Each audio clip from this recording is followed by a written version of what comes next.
17장 말씀은 16장의 7번째 대접 재앙의 확장 설명이죠. 그래서 7번째 대접 심판에 대한 17장과 18장은 그에 대한 확장 설명이라고 말할 수 있겠죠.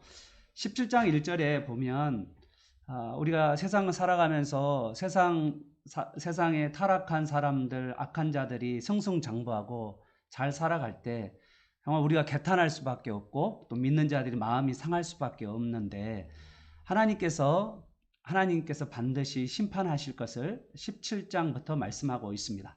17장에 보면 1절에 보면 많은 물 위에 앉아있는 음녀가 받을 심판을 내게 보이리라 라고 하나님께서 우리에게 음녀의 받을 심판을 보여줄 거라고 말씀을 하고 있겠죠. 그리고 나서 18장 2절에 잠깐 보시면 무너졌도다 큰 성 바벨로냐 라고 하면서 이미 멸망한 것을 확실하게 과거형으로 표현하고 있습니다.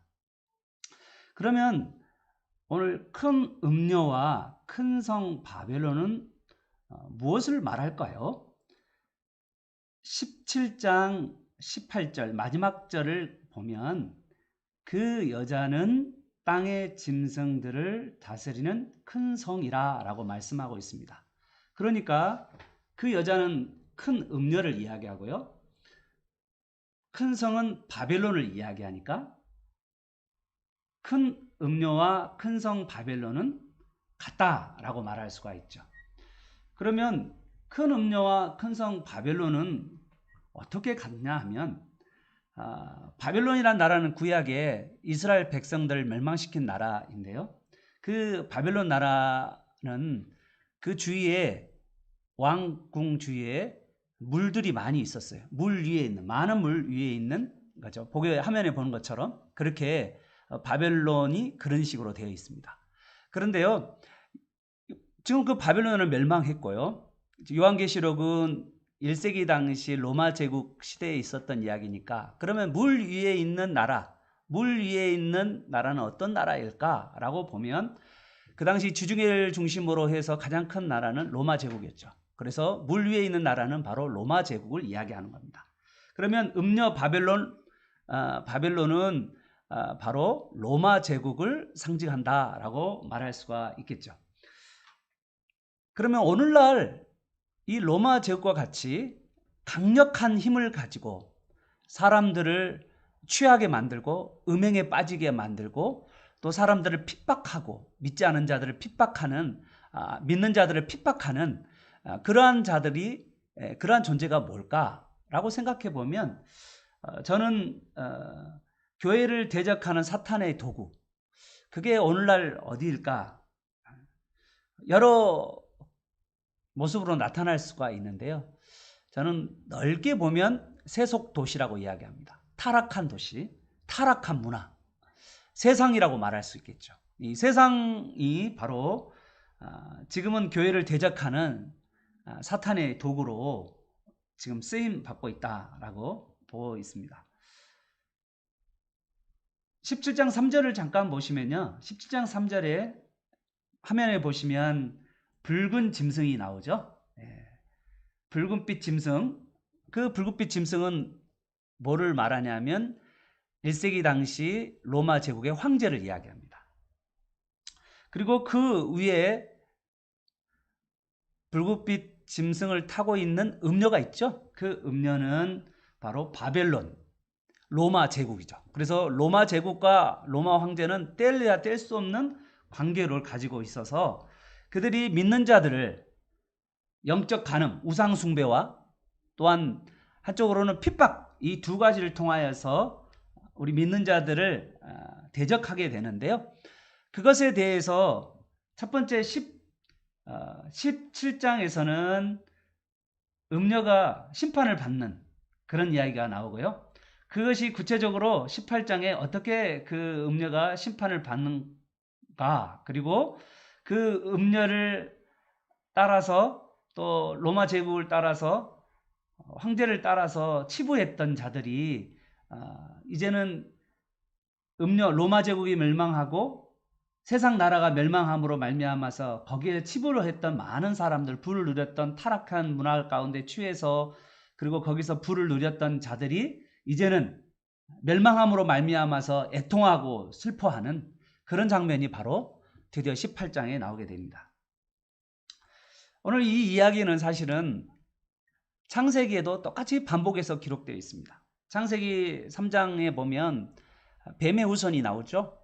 여자의 후손과 뱀의 후손이 나오게 되는데 이 뱀의 후손이 4장에 가보면 가인의 후손으로 나오게 되어 있습니다. 가인의 후손과 그리고 가인이 후손들이 만든 세상 문화, 타락한 문화를 형성하여서 6장에 가보면 창세기 가인의 후손들과 그리고 타락한 문화가 노아 홍수에 의해서 심판받는 말이 7장, 8장에 기록되어 있습니다. 그런 것처럼 세상 타락한 문화는 멸망할 수밖에 없고 그 타락한 자들과 함께 멸망할 수밖에 없는 게 창세기의 기록인데 요한계시록에도 똑같이 이 말씀이 되는데 바벨론의 멸망과 함께 이 세속 문화, 타락한 문화들이 함께 멸망하게 되는 이야기가 기록되어 있는 거죠. 오늘 18장을 조금 보면 18장 전체 구조를 보면 18장 1절부터 8절까지는 큰 성 바벨론이 확실하게 멸망되었다는 선포가 있습니다.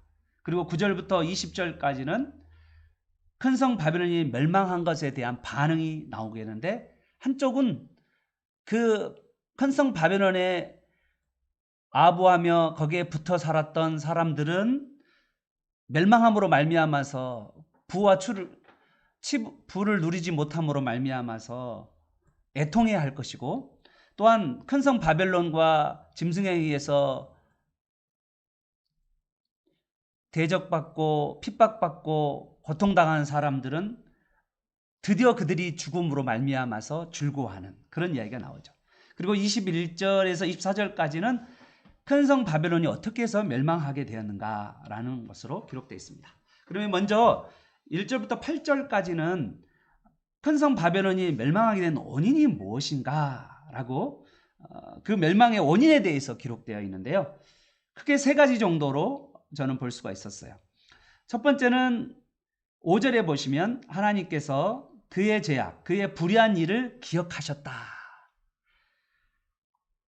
그들이 이 땅 가운데서 하나님의 뜻에 부합하지 않는 의롭지 않는 삶을 살아왔고 특히 23절에 보면 내 복술로 인하여 만국을 미혹하였다. 그렇게 기록되어 있습니다.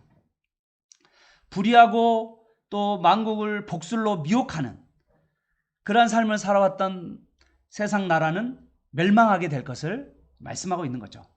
둘째는 7절에 보니까 자신이 사치하고 자신을 영화롭게 했다. 자신을 엄청 많이 꾸몄다라는 이야기를 기록되어 있는 거죠. 23절에서는 너희 상인들은 땅의 왕족들이다 라고 이야기하면서 물질 만능 그리고 그걸로 통하여서 치부하고 사치하고 자기만을 먹고 마시는 그러한 자들 그리고 쾌락을 일삼았던 그들이 하나님께서 그들을 심판하시는 그 장면을 보게 됩니다.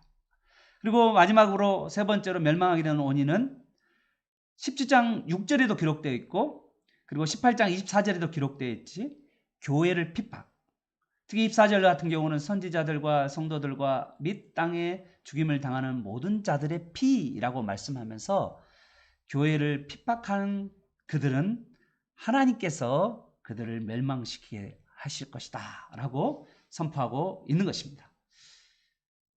확실하게 이루어졌기 때문에 과거형으로 기록되어 있는 거죠. 확실한 하나님의 결단과 계획이 분명히 있다는 것을 우리에게 말씀해 주고 있는 것입니다.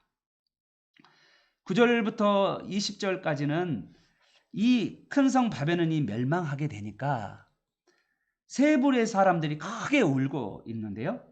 10절, 16절, 19절에 보면 어떻게 울고 있냐면 화이떠다 화이떠다 큰 성 바벨론이야 하면서 절규하고 있어요. 그리고 9절, 11절, 15절, 19절을 잠깐 보시면 그들이 울고 가슴을 치고 애통하는 모습으로 그렇게 큰 성 바벨론에 붙어 살았던 자들이 울며 애통하는 그런 날이 반드시 오게 된다는 거죠. 그러면 그런 자들이 누굴까? 세 부류의 사람이 나오게 되는데요. 9절과 10절에 보니까 땅의 임금들이라고 했습니다. 땅의 임금들은 로마 제국 내에 분봉왕과 지역 통치 계급에 있는 자들을 말하는데요. 제국 내에 큰 특혜를 누린 자들이라고 말할 수 있겠죠. 둘째로 11절에서 16절까지는 땅의 상인들을 말합니다. 로마 제국 안에서 무역하면서 부를 축적했던 자들을 말하죠. 그리고 마지막으로 17절에서 19절까지는 선장과 선원과 성객들, 그 당시 지중해를 중심으로 하여서 무역을 했던, 그래서 큰 부를 누렸던, 그리고 로마 제국의 사치에 동참하면서 방문했던 그러한 자들이 울며 통고하며 예통할 수밖에 없다라고 말씀합니다. 로마 제국, 세상 나라가 멸망하고 또한 거기에 아부했던 그러한 자들이 또한 슬퍼할 것이다 라고 이야기합니다.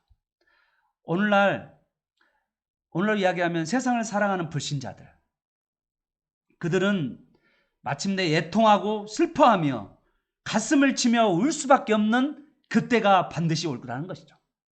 그리고 하나님의 말씀을 따라서 하나님의 계명을 지켜간 신실한 믿음과 그리고 인내를 했던 성도들에게는 그날은 기쁨의 날, 찬송의 날, 하나님께 영광 돌리는 그날이 올 거라고 말씀하고 있습니다. 21절부터 24절까지는 큰 성 바벨론이 어떻게 멸망하는가, 큰 성 바벨론이 멸망하는 과정에 대해서 기록되어 있는데요. 8절을 잠깐 보시면 8절에는 하루 동안에 멸망하게 되고, 그리고 10절, 17절, 19절에는 일시에 멸망하게 되는데,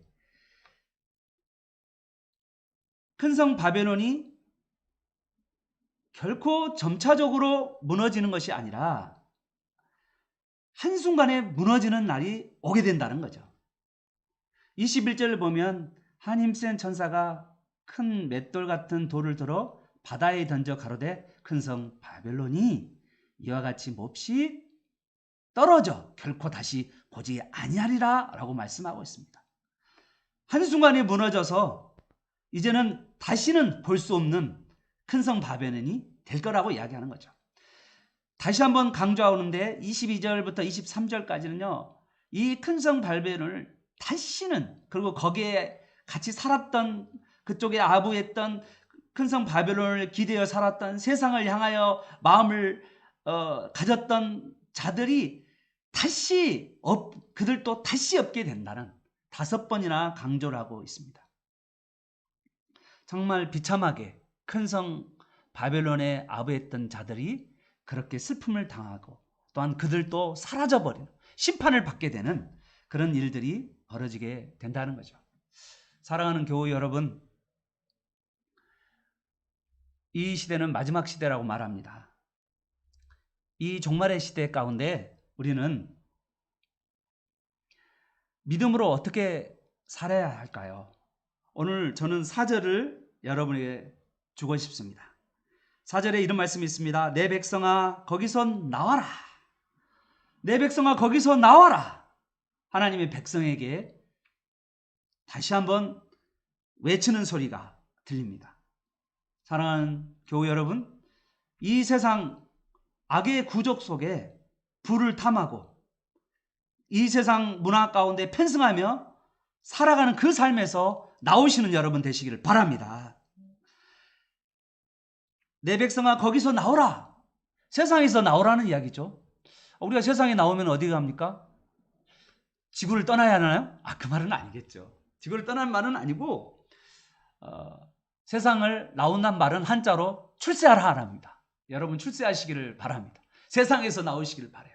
그 말은 사실은 진짜 세상을 떠나라, 아니면 세상 바깥으로 있어라, 그러면 있을 데가 없잖아요. 지금 우리가 다 세상 가운데 있는데, 이 말은 우리에게 세상 가운데서 구별된 삶을 살아가라, 거룩한 신부로서 거룩한 삶을 추구하라. 그 거룩한 삶은 바로 예수 그리스도의 예수 그리스도께서 가신 옛길, 바로 십자가의 길.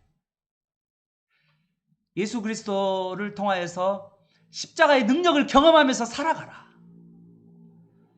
나를 부인하고 자기 십자가를 지며 나를 통하여서 많은 사람들이 사랑과 희락과 화평을 경험하는 하나님의 나라를 만들어 가라.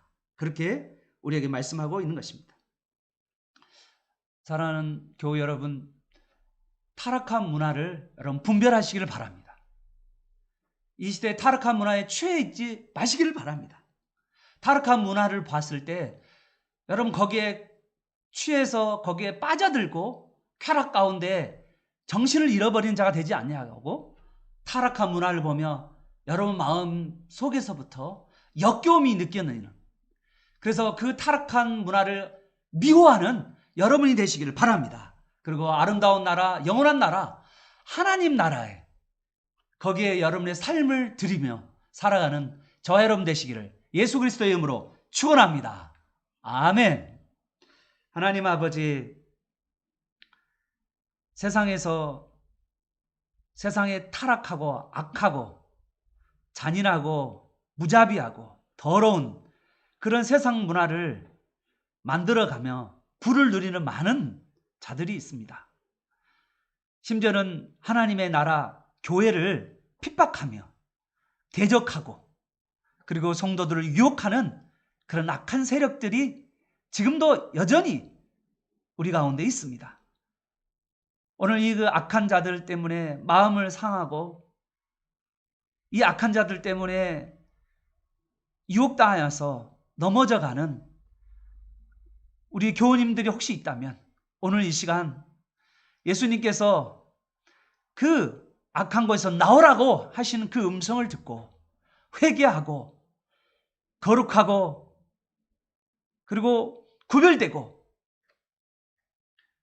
십자가의 길을 걸어가는, 예수 그리스도를 따라가는 그러한 삶을 살아갈 수 있도록 주님 도와주시옵소서. 세상 문화를, 타락한 문화를 분별할 수 있는 눈을 열어주시고 그 타락한 문화를 보고 더럽고 역겨움을 느끼게 하시고 그거를 미워하는 우리 성도님들이 되게 도와주시옵소서. 그리고 하나님의 나라, 영원한 나라를 사모하게 하시고 이 땅 가운데 하나님의 나라를 나 자신 마음 가운데 그리고 가정 가운데 학교 가운데 그리고 우리 삶의 이털 가운데 희생하면서 하나님의 나라를 만들어가는 우리 교우님들이 다 되게 도와주시옵소서. 예수님의 이름으로 기도합니다. 아멘.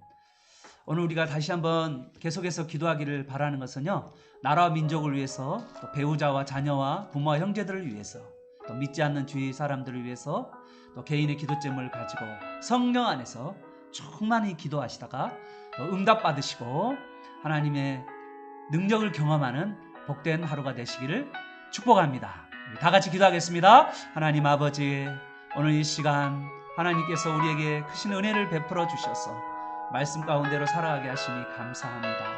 오늘 나라와 민족과 배우자와 자녀들과 또한 믿지 않은 주위 사람들과 자신의 기도점을 간절히 기도할 때 놀라운 응답의 역사가 일어나게 도와 주옵소서. 거룩한 주의 백성으로 살게 하여 주옵소서. 예수님의 이름으로 기도합니다.